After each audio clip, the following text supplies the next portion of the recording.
कल चुनाव के दूसरे चरण में 122 सीटों पर मतदान होना है और इस बार 1302 प्रत्याशियों की किस्मत दांव पर लगी है। लेकिन सबसे मजेदार बात यह है कि इस बार मुकाबला सिर्फ भाजपा, जदयू और राजद के बीच नहीं होना है, बल्कि जितने भी गठबंधन हैं उनके छोटे छोटे दलों के बीच मुकाबला देखा जाएगा। और यही छोटे दल इस बार तय करेंगे कि कौन सत्ता की कुर्सी पर विराजमान होगा और कौन बाहर जाएगा। ऐसे में सवाल यह है कि दूसरे चरण के चुनाव के दौरान कौन कौन से छोटे दलों के बीच इस बार मुकाबला होगा और उनकी अग्नि परीक्षा की क्या स्थिति है।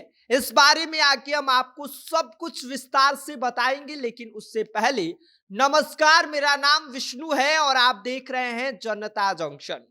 आपको बता दें कि इस चरण में मुकाबला सिर्फ भाजपा बनाम राजद और जदयू का नहीं, बल्कि उन छोटे छोटे दलों के बीच का है जो सत्ता के समीकरण को बदलने की पूरी ताकत रखते हैं।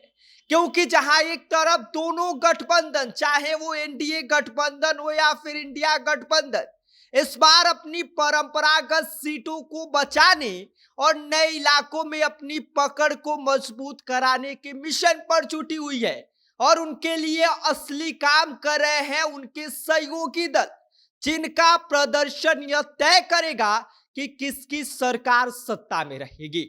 एनडीए की ओर से मैदान में सबसे ज्यादा चर्चा है चिराग पासवान और जीतन राम मांझी की। लोक जनशक्ति पार्टी रामविलास के राष्ट्रीय अध्यक्ष चिराग पासवान इस बार 15 सीटों पर चुनाव लड़ रहे हैं, तो वहीं जीतन राम मांझी इस चरण में 6 सीटों पर अपनी ताल ठोक रहे हैं। दोनों ही नेताओं की दलित समाज पर मजबूत पकड़ है और यही वजह है कि भाजपा जदयू वाली एनडीए गठबंधन इस बात को लेकर उम्मीद जता रही है कि यह दोनों नेता मिलकर मगध और दक्षिण बिहार में खेल पलट सकते हैं। तो वहीं उपेंद्र कुशवाहा की रालोसपा अभी इस बार 6 सीटों पर मैदान में है, जिनमें उनकी पत्नी स्नेहलता कुशवाहा की भी किस्मत इस बार इस चुनाव में वो आजमा रही है। लेकिन क्या वहां पर माहौल बदलेगा या नहीं, यह तो वक्त बताएगा। क्या वो चुनाव तो वहीं उधर उपेंद्र कुशवाहा की रालोसपा भी इस बार 6 सीटों पर चुनाव लड़ रही है, जिनमें उनकी पत्नी स्नेहलता कुशवाहा का भी नाम शामिल है, जो अपनी किस्मत इस बार आजमा रही हैं। मगध बेल्ट इस बार एनडीए के लिए करो या मरो की स्थिति में है, क्योंकि 2020 विधानसभा चुनाव के दौरान यहां की 26 सीटों में से 20 सीट राजद के खाते में गई थी और बाकी की 6 सीट ही सिर्फ एनडीए के खाते में आई थी। अब बीजेपी और जदयू इस बात को लेकर उम्मीद लगाए बैठी है कि दलित नेताओं का यह गठजोड़ यहां उनके समीकरण को बदल सकता है। तो वहीं महागठबंधन की तरफ से भी इस बार छोटी दल पीछे नहीं है। महागठबंधन ने भी इस बार छोटे दलों के साथ मिलकर खेला कर दिया है। कांग्रेस ने 61 सीटों में से 37 सीटों पर अपने उम्मीदवार दूसरे चरण के दौरान उतारे हैं, जबकि विकासशील इंसान पार्टी के नेता मुकेश सहनी ने 12 में से 7 सीटों पर अपनी ताल ठोकी है। तो वहीं मुकेश सहनी इस बार निषाद वोट बैंक को अपनी ओर खींचने की कोशिश कर रहे हैं और ऐसे में कहा जा रहा है कि अगर मुकेश सहनी निषाद वोट बैंक को अपनी ओर खींचने में कामयाब हो जाते हैं तो इससे महागठबंधन को बड़ा फायदा मिलने वाला है।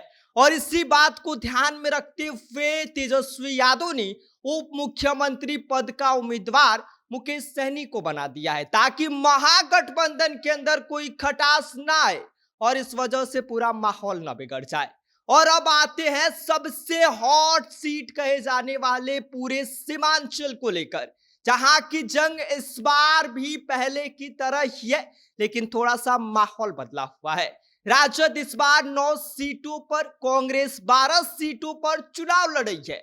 एनडीए को उम्मीद है कि अगर ओवैसी कुछ मुस्लिम वोटों में सेंध लगा देते हैं तो हिंदू वोटों का ध्रुवीकरण उनके लिए वरदान साबित होगा, क्योंकि सीमांचल की जो लड़ाई है यहां पर मुस्लिम आबादी ज्यादा है। ऐसे में अगर असदुद्दीन ओवैसी और राजद के बीच मुस्लिम वोटों को लेकर जो माहौल है वो इधर उधर बढ़ जाता है, तो इसका सीधा फायदा एनडीए गठबंधन को होगा। और इसी बात को लेकर वो ताक लगाए बैठी है कि भाई ये लोग लड़े अपना, आधा आधा बांट के ले जाए और हम बीच में बैठकर इस बार खेला कर देंगे।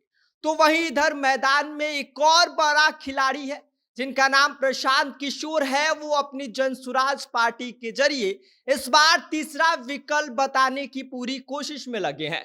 पहले चरण में 65% से ज्यादा मतदान ने सभी दलों को उत्साहित किया है और अब निगाहें दूसरे चरण के वोटिंग ट्रेंड पर टिकी हुई है, जो इस बार तय करेगा कि जनता का मूड किसके पक्ष में झुका हुआ है। तो दूसरे चरण में आपको बता दें कि Bhajpa 53 seat, Jadyu 44 seat, Rajad 71 seat और सीपीआईएमएल 6 सीटों पर अपनी किस्मत आजमा रही है। लेकिन इस बार सबकी नजरें सिर्फ छोटे दलों पर टिकी हुई है कि यह कितना प्रभाव डाल पाएंगे, क्योंकि यह वही छोटे दल है जो इस बार तय करेंगे कि किसकी सरकार बनेगी और किसकी सरकार नहीं बनेगी। और इस बार सबकी नजरें चिराग पासवान की पार्टी, मुकेश सहनी की वीआईपी और जीतन राम मांझी समेत उपेंद्र कुशवाहा पर सबकी नजरें टिकी हुई हैं कि इनका कितना प्रभाव जमीनी स्तर पर दिखेगा। और इसका रिजल्ट 14 नवंबर को आएगा और वही तय करेंगे कि सरकार किसकी बनेगी। बाकी इस पूरी खबर पर आपका क्या कहना है, आप क्या सोचते हैं, आप हमें कमेंट कर सकते हैं। आप देख रहे हैं जनता जंक्शन, मेरा नाम विष्णु है।